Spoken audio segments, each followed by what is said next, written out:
আসসালামু আলাইকুম। স্বাগত সবাইকে। আজকে খুবই সহজ একটা রেসিপি শেয়ার করব। আমার আজকের রেসিপি চিংড়ি মাছ দিয়ে বরবটি ভাজি। আশা করি রেসিপিটি ভালো লাগবে। বরবটি ভাজি করার জন্য এখানে আমি প্রায় 300 গ্রামের মতো বরবটি নিয়েছি। আর বরবটিগুলো খুব ভালো করে ধুয়ে এরকম ছোট ছোট করে কেটে নিয়েছি। এবার আমরা মূল রান্নায় চলে যাব। চুলা একটা কড়াইয়ের মধ্যে নিয়ে নিচ্ছি পরিমাণ মতো তেল। আমি এখানে প্রায় 4 টেবিল চামচের মতো তেল দিয়েছি। তেলটা যখন একটু গরম হয়ে গেছে দিয়ে দিচ্ছি আধা কাপের মতো পেঁয়াজ কুচি। এবার তেলের মধ্যে পেঁয়াজগুলো হালকা করে একটু ভেজে নিব। তবে এখানে পেঁয়াজগুলো লাল করতে হবে না।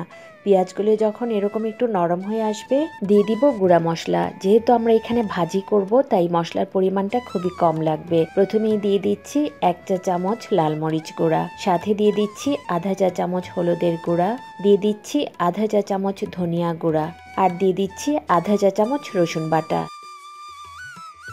এবার নেড়েচেড়ে মশলাগুলো একটু কষিয়ে নিতে হবে। মশলাটা যখন একটু কষানো হয়ে যাবে এবার এখানে দিয়ে দিচ্ছি একটা টমেটো। মশলার সঙ্গে টমেটোটা নেড়েচেড়ে একটু মিশিয়ে নিচ্ছি।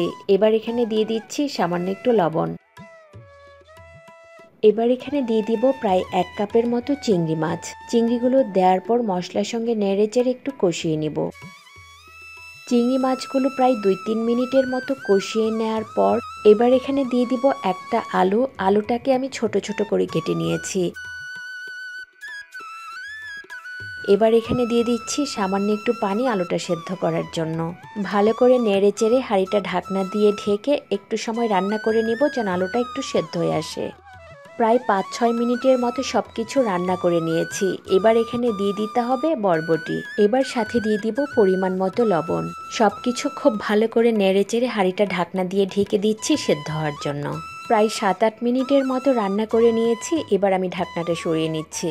সব কিছু খুব ভালো করে একবার নেড়ে নিচ্ছি। আর খেয়াল করে দেখেন আলুটা কিন্তু সেদ্ধ হয়ে গেছে। বরবটিটাও প্রায় সেদ্ধ হয়ে গেছে, তবে এখানে কিছুটা পানি আছে। আমি যেহেতু এটা ভাজি করছি তাই একটু নেড়ে চেড়ে পানিটা শুকিয়ে নেব। নামানোর আগে দিয়ে দিচ্ছি 4টা কাঁচামরিচ ফালি। একটু নেড়ে চেড়ে ভাজিটা নামিয়ে নেব। আমি এখানে একটু বড় চিংড়ি দিয়েছি, চাইলে ছোট চিংড়ি দিয়েও করতে পারেন, সেটাও ভালো লাগবে। এইভাবে বরবটি ভাজিটা করে দেখতে পারেন, আশা করি ভালো লাগবে। আজকে তাহলে বিদায় নিচ্ছি। আল্লাহ হাফেজ।